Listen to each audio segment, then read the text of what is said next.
everything is really bad for you. I think spring water's bad, just overall. Although I don't trust purified water either. So it's really, they say, from like my research, they say spring water is better than purified water. It tastes so bad. Purified water is really the same as tap water. Yeah, I know, but spring water tastes so bad.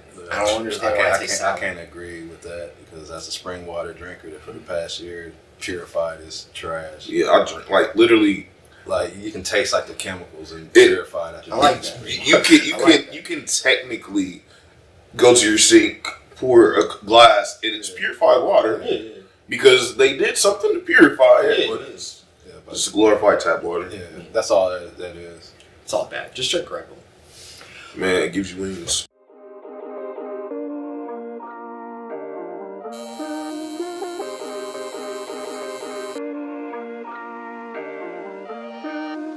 Yo, what up out there? My name is Hypocrisy Jones. My homie right here is Scrap Lotto. And this is the Weekly Plug. Here to get you plugged in on literally everything and anything. And today, we got a special guest here. We got my homie, my family, his family, It's Profecy. It's Profecy, a.k.a. Pesos 54, a.k.a. Riley Escobar, a.k.a. Bruce Lee. AKA. Yeah, we love it, man. So I love having you here on the plug today. We're gonna have a big conversation towards the end, but first we gotta do our job, right? Yeah. We gotta give the people what they want. We gotta give them their plugs. So this week, for your plugs, I got Dear Mama on FX and Hulu. It's a 5-part documentary series over the life and times of Tupac Shakur, and especially talking about his mother's influence and everything that went into raising him, for him to become who he was. Yes. And then also I have Canary Currency. Our friends at Canary Currency. New Nation, New Order. All of them. They are coming out with season 2 of Canary Currency on Tubi. So it's free. You guys can check that out. Watch that and everything. What you got? Well, for this week I got the Blog Air podcast. And the Block Air podcast is basically a podcast, by the Rosenthal brothers, Eric and Jeff. They run It's The Real. And if y'all know It's The Real, it's like this blog site from like the late 2000s. I won't say 2008, 2009, where they do like little skits with like rappers. But like the whole like podcast, they're going through like the blog era, which is honestly probably might be my favorite like era in like rap. Like there's so many like eras in rap, but like this era was like, cause this is back when I was like on my computer, finding stuff, finding like mixtapes and finding out about new artists, and that was just basically this what this podcast is about. Basically, like the start of it, like which is like the first episode is called The Ballad of Joe Budden, which if you know Joe Budden, he had a kind of like instrumental part of the blog era, like his whole downfall, then like rise back up to fame, like with the help of the blog era and him using blogs that the music industry didn't really know about back then. Like they was just like, oh, if you ain't going through us, then you can't really do shit. And Joe's like, y'all don't know what the fuck y'all doing, but he had the blogs help him out get his music out. So yeah, it's a dope podcast. It got 2 episodes out already. It's on Apple. It's on Spotify, or wherever you go to get your podcasts. It's out there. But yeah, they got 2 episodes out right now, which like I said, the Ballad of Joe Budden, and I'll say top 8 dead or alive. Yeah, top 8 dead or alive. Yeah. But yeah, and they drop every Wednesday, so you catch a new episode every Wednesday. It's a 10-part series, and like I said, it's dope. And also, like I said, that my AMP episode that's airing. Well, it's already on air when y'all see this, but it's like the blog air, which is inspired by that podcast. So awesome! Can't wait. Hopefully, you guys checked out the AMP show right here on Facebook on the Weekly Plug. And heard the blog era. Hopefully you guys jumped in, and we appreciate it if you did. So what I'm getting is there's a lot more to Joe Budden than Pump It Up, right? Yeah, there's a lot more. Like it's like funny because like people like joke with him about that, and like and he's like, yeah, he's all about the jokes, but like even during that time, like that album had some heat on it. Like that out, like yeah, you had your radio single, but that album definitely had its heat. And on the blog era pod, they talk about how he got the song "Pump It Up," and they said how they wanted him to be this gangster rapper. Joe Budden really ain't no gangster. They said when he first met Just Blaze, he was in the studio wearing pajama pants, just sitting Indian style, just listening to beats. Okay. And it's like, how are you gonna take this guy as a gangster? Yeah, like you can't make a facade. Like I mean, there are some rappers that literally portray a character or insane character, but then as soon as you catch him out of character, it's like, who are you? Yeah, but Joe, he was like, they wanted him to be like, especially being signed to Def Jam at the time. They talked about his whole getting signed and how he basically like was supposed to be the next, like, because if he was around during this time and reading like the Double XLs, like Joe was pushed, like he had like the backing. It's like comparing him to 50 at this time. Like, cause with the whole "Pump It Up" single, and they're thinking like, oh, he's about to do like numbers, but they fucked up and they put "Pump It Up" on a Fast and Furious soundtrack. It came out, they said like a week before his actual album, and people want that song, so instead of buying his album, they bought the Fast and Furious soundtrack. So kind of like dipped in his sales and got him in issues with the label, and he started. Well, not me. I bought Joe Budden. So yeah, I did. I was one. Yeah, I was one. I enjoyed that album. But it's just wild that to see like how labels were not in tune, and they're still kind of not in tune. That's why they're kind of like irrelevant now to some point. Like I understand if you need like a distribution deal, shit like that, but like I said, you just get a computer, a mic, you got Twitter, you got Facebook. You don't need the labels no more. Wait, so you're telling me that Kanye's favorite topic is not in tune with urban culture? You know what? It's okay. We'll segue there. We'll kill that. Just like something else that got killed, right? Suicide Squad got pushed back. Yeah, Suicide Squad, the gang. It was supposed to came out like probably like 2 years ago. It's it was announced like 4 years ago, and we still waiting. Yeah, we're still waiting. Which some people say is a good thing, but as somebody like me, I'm kind of like, man, I don't know, because we could have had 2 games by now. Yeah, like honestly, it was supposed to. They said it was officially supposed to drop the launch, like not launch, but launch year of the PlayStation 5, but then they got pushed back, and then it's like, okay, we're dropping 2023, and then it's like, no, we're not dropping until 2024, like February 2024, and I guess it had something to do with like they had like a state of play like a month ago, and people were like upset with the footage that they saw. So that's like, all right, we're going back to the drawing board, and we'll see y'all in a year. So hopefully, it's a lot different than the stuff that was at the state of play. But from what I heard, they said with the date that's coming out, they're not redoing like the game mechanics. So if anything, they're just polishing shit up. So it's probably gonna still be like internet online based. It sounds like Suicide Squad got sonicked. Like on the real, like the internet said, "Yo, this is bad," and they said, "Yeah, all right, we gotta take this back." You, and hopefully we get a good game, because like you can't go wrong with that whole premise. You got the Suicide Squad, and you got Flash, Batman, Superman, Wonder Woman, and they're like bad guys. So many things you can do with that. Yeah, I love that. I love that. And then honestly, I feel like the way gaming is going now, to having like basically a platform that updates. Yeah. Like so, it's like even if the initial version, like if it's an online game, like the initial version, like they might not like that season, and then it's like time goes by, they fix everything they need to fix, they are patching stuff constantly. Like, it's like Cyberpunk. Cyberpunk came out during the pandemic, and people wanted this game, and it didn't like fulfill everybody. It's like, oh, it's trash. Like there's so many bugs, and people needed like PlayStation Pro to even experience or a good version of the game. Because if you had a base PlayStation or base Xbox, you was gonna get like a shitty version. Yeah. But now the 5 came out and put out an update for the 5, and it's a lot better now. Like some people say like they wish they would have waited until to play it instead of just jumping on it now. And now they got like DLC coming out with Idris as the main protagonist or antagonist in that game. All right, bet. Like Idris Elba. I know there's Idris. Like Idris. Yeah, he's the only Bond I recognize. Or Stringer Bell, even if bitch ass. Oh shit. Yo, so Prophecy, we got you here. Yo, what's good? You gonna plug some stuff today. What you got to plug? Alright, May 5th, there's going to be a versus battle at 1113 East Sycamore Street. We're going to be featuring Joe MFMG versus Monte 74.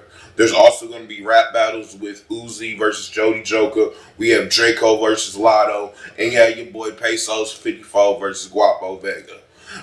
It's Capital Committee. It's also going to be performance by Kai Star. It's going to be a dope event, and we love to see you there. Okay, yo, that's May 5th, and then also May 6th, right? May 6th, there's actually going to be a Raw Talent event, and the flyer will be out soon.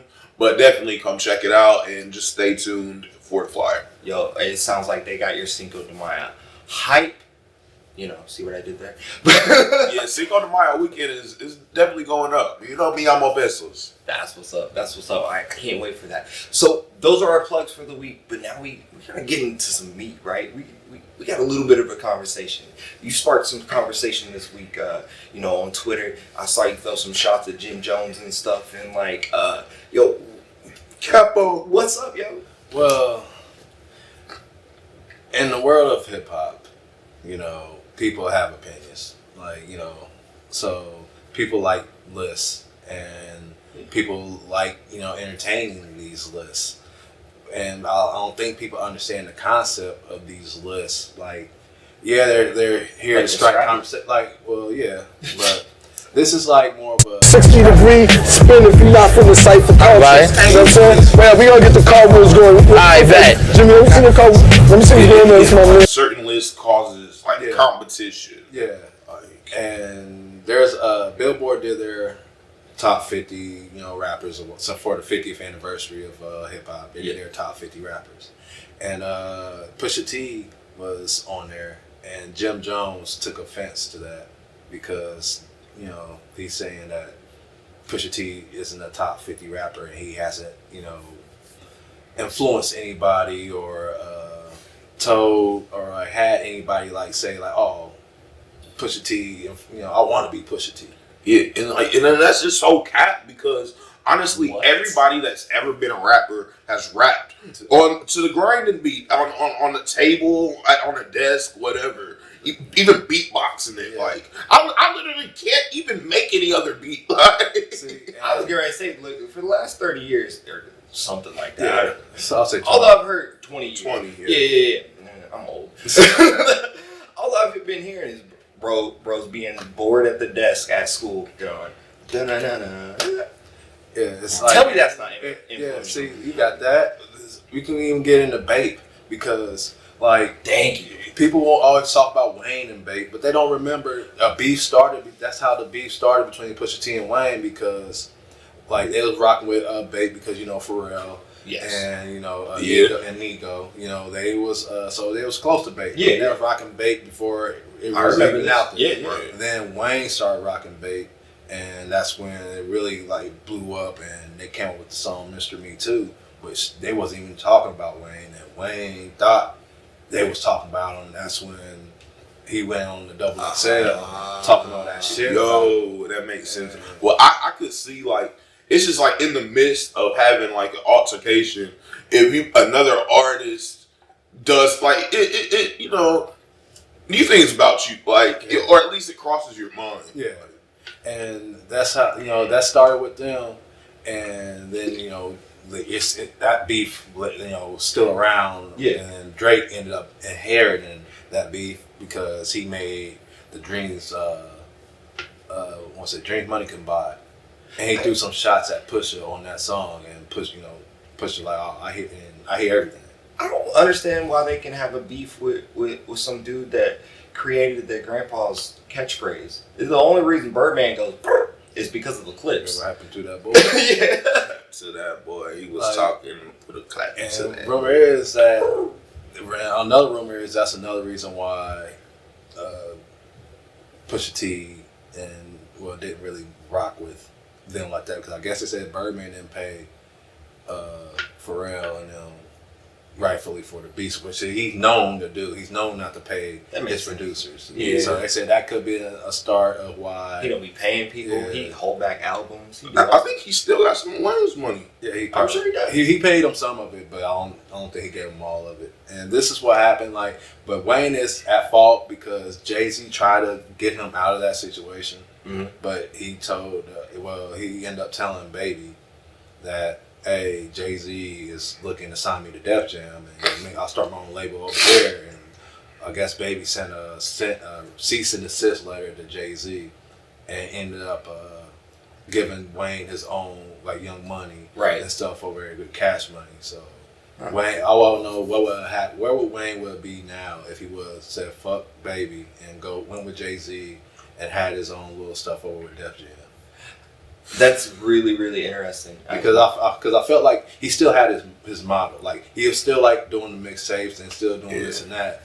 But it's just saying I wonder what them Def Jam dollars would have did compared to them Baby dollars. Yeah, I feel like it would have been more albums and less mixtapes. Yeah, he and then not got only all his money. Yeah, he would have got his money, and then not only that, you have to think about the trickle down to it because also you gotta deal with Young Money. Yeah. So Young Money was on the Cash Money. So then it's all these artists like Tyga and Lil Chucky. Where would they be now if it was all under the Def Jam rainbow umbrella? Because even back when you had your Rockefellers, Rough Riders, Murder Inc. Yeah, that's all signed with Def Jam, and even the lowest of artists putting out singles, or album or something like that. But with Cash Money and Young Money, you got Tyga put out album, Wayne, Nicki, and Drake. I can't name nobody else from Young Money. Still waiting on Mac Main. I'm so happy Currency got out of that situation. Because Currency got out of that situation, ended up becoming who he is today, and he's way. Honestly, he underneath Wayne, Nicki, and Drake, Currency might be, their biggest artist. Not wrong at all. Yeah. And especially if he continues to blow up. But, especially for the underground scene, people that listen to underground music, which is dope about this whole blog era stuff because they're finally seeing what Wiz and Currency did to get get to that point. Because I said, I remember that time and seeing that when How Fly came out, and I remember that whole this whole era, that whole moment and that stuff. And now hearing stories that they'll sleep living in an apartment, splitting the bills and stuff like that, not even going having to split pizzas and stuff like that because they wasn't really getting money like that, and they ended up putting out How Fly, and now that changed the course of both of them, because I think after that Wiz put out Cushion Orange Juice, Currency ended up putting out his Pilot Talks and ended up gaining momentum and stuff like that. He ended up signing with major, same with Wiz, signed with a major, and like I said, a career blossom. Absolutely. A lot of blog era artists is that way. If you look at Kendrick started in the blogs. That's how Dr. Dre was able to hear him, because he had music out in the blogs and he's making noise. Dr. Dre hears him, signs him. If you got Mac Miller was out here on the blogs making noise, he gets signed. Big Crit making noise, gets signed. Wale making noises through the blogs and gets signed. That's why it's just so dope seeing this, but not to steer far away from what we was talking about earlier with the whole Pusha T and Jim Jones, because Pusha T, for him not being influential, he came up the blog era. His solo Pusha T came in the blog era. Yeah. He ended up signing with Good Music. He ended up releasing these mixtapes under Good Music. He was a part of Good Fridays, which was heavy on the blogs. I remember going to blog sites every Friday for a Good Friday track, waiting. When Kanye gonna drop, looking on Twitter, seeing when Kanye dropping a new song. Right. And I remember when there's a time, I'll talk about it on the AMP show, and there's a time where J. Cole was just so hot, and I want to say Kanye was doing it Good Fridays, and people was asking him, when we gonna get J. Cole, Kanye J. Cole song, and Kanye was making it seem man, I ain't rock with J. Cole, Right. blah blah blah. Then like they drop Trouble, was a Good Friday track with everybody yawning. And at the end, J. Cole comes in and raps and stuff like that. Had like they're like, oh my God, we got J. Cole Kanye track finally, and blah blah blah. And it's like it's just so dope just to see like how the blog era and stuff like had like influence on the rap game. There's so much good music around so much when it started. And that's why I can't say Pusha T is not it's not a top. Well, I don't know if I'm right. I can't say Pusha T isn't a top 50 rapper because he may not be your top 10, he may not be your top 20, but he's in that mix because, like I said, from his work with the Clips, from the whole past 10 years, like his last album got nominated for a Grammy. Rap Album of the Year. You can't say someone's not influential or relevant when you're getting nominated for a rap Grammy. Absolutely. Like there's rappers out there that's not even like getting like top, 10 like selling. Like they're not selling.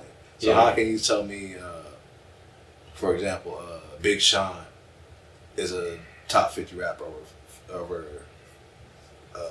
Pusha? Right. I don't think you can't.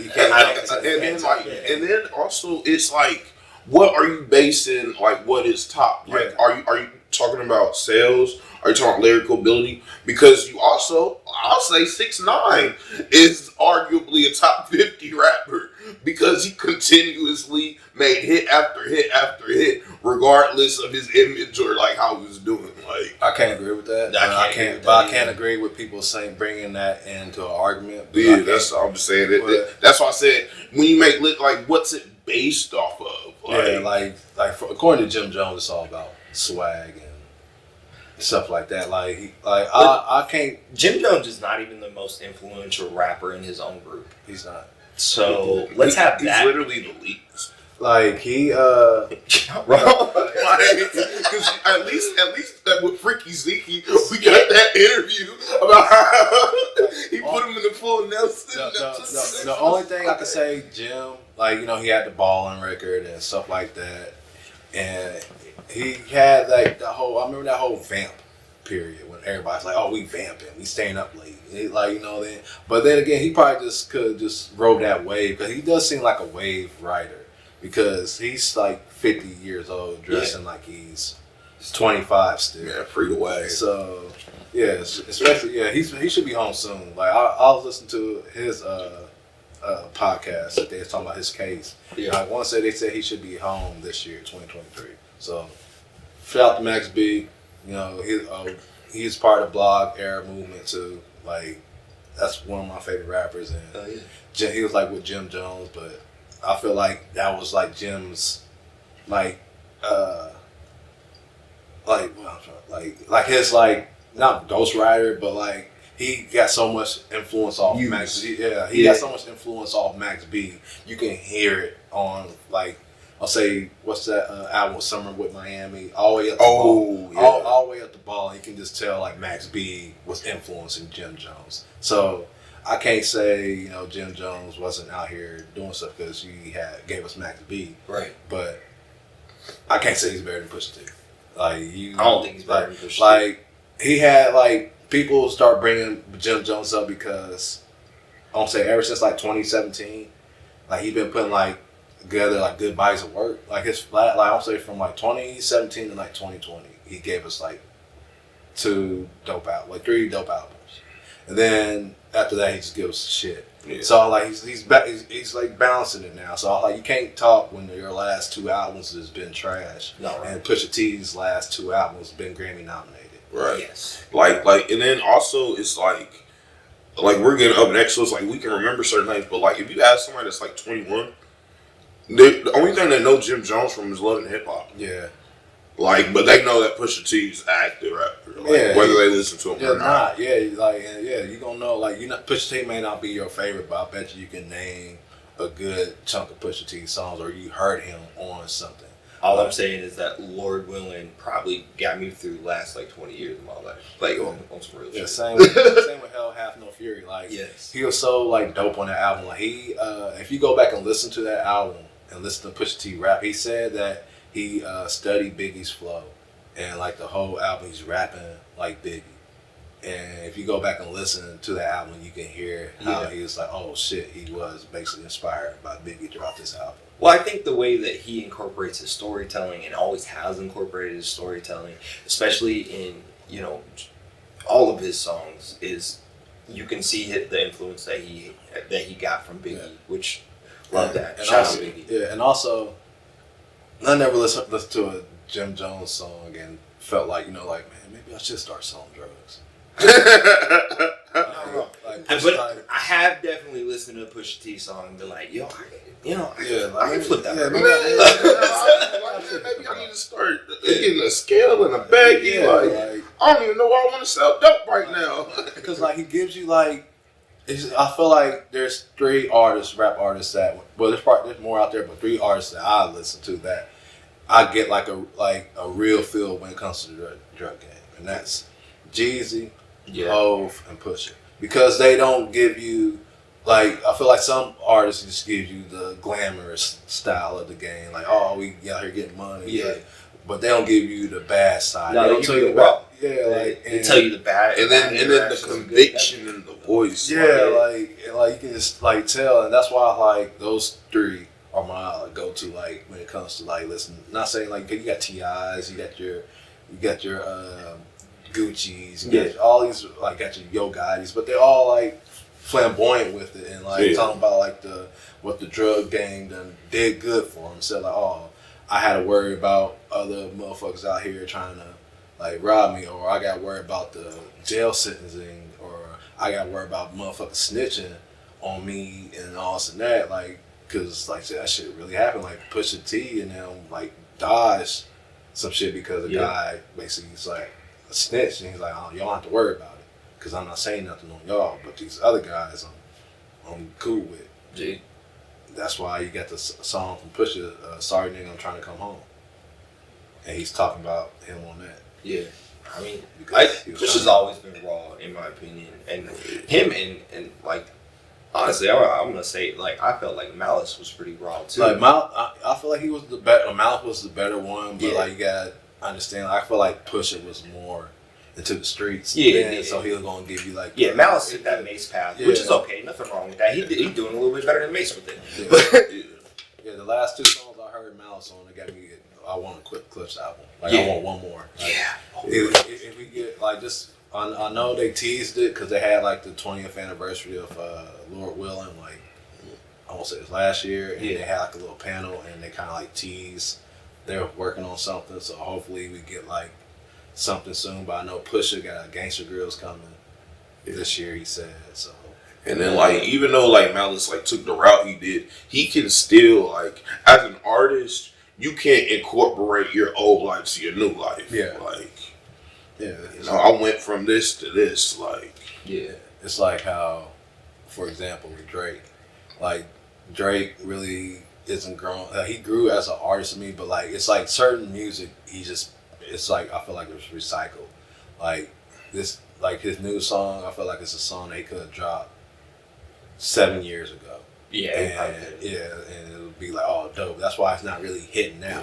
You were right last week. That song was and then also another thing with Drake, he is a master of reusing melodies. He goes to, or I don't know who does it for him, but we'll find any old song and incorporate that to the point you already know this melody works. So when you say it again, it's gonna work. Or at least somebody's gonna stop and listen to it for a second. Oh yeah, and plus I said, it's Drake, so people gonna listen to anything he does right now. But that shit he dropped a couple weeks ago was a 2-pack of ass. Hot garbage, yo. You know what's not hot garbage? The weekly plug. We're not hot garbage. And yo, real quick, just to wrap this up, Jim Jones on your list? Of what? Anything. He's on my list of people that shouldn't be talking about. I like that. Jim Jones on your list? Only list. I can't put. I don't know a list to put Jim Jones on, except shit. I guess he's no. I don't know. I can't. I'm literally thinking about a list that I can honestly, wholeheartedly put Jim Jones. He'll probably be on the list of hot songs that came out in 2008.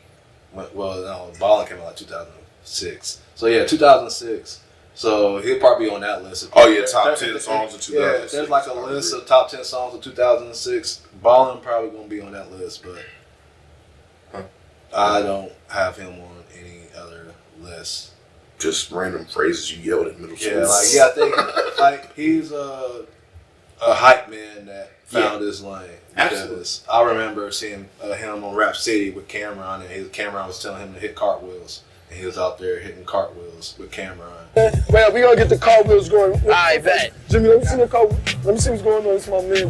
One hand joint. Yeah. And then you had Yo. That. Yo. I hope the video is going right above our head. like Jim Jones. it's out there. Like they're on Rap City, and Cameron and them he's like, hit cartwheels. They're hitting like one-handed cartwheels like out on the street, and they're like, yeah, Jimmy, and Jimmy's out there hitting it. And then if y'all remember, like I remember y'all talking about Short He Bus. wouldn't do that. Like nah, y'all remember y'all talking about Short Bus, Shorty, and whatever. And like there's a group of people that call Feel No Beat, and they always did like these Dipset cartoons, and like they did like a Young Money cartoon. I don't know if you know about it. You remember? I vaguely remember. I remember that Short But Short.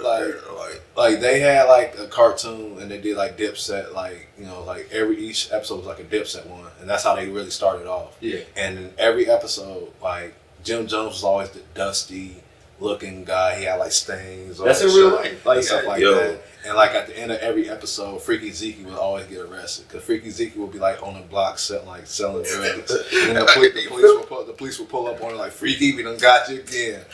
So you're going to jail. He said, and I reached out and I grabbed the chain. like Jordan, you gotta find that Feel No Beat Dipset. Like it's like a picture of Jim Jones. He's like dirty. It's like got like stains on his shirt because that shit was like it's like hilarious for its time. Like you had to be, it's like a part of blog era. You had to been there. You had to be there. Like you had to been there. Like it's not like they still do videos now, but the videos that they did back then were like they were different. Because it's just funny. Different. Yo, so Jim Jones didn't make my list either. Just so you know, but this has been the weekly plug. Yo, Profecy, tell everybody out there where they can find you. Yo. Just search Pesos 54. SOS Pesos 54. Profecy Reacts on TikTok, but Pesos 54 is in all my bio, so it'll always bring up my page on your social media. Yo, that's what's up. I'm Hypocrisy Jones. This is Scrap Lotto. and we out. Peace.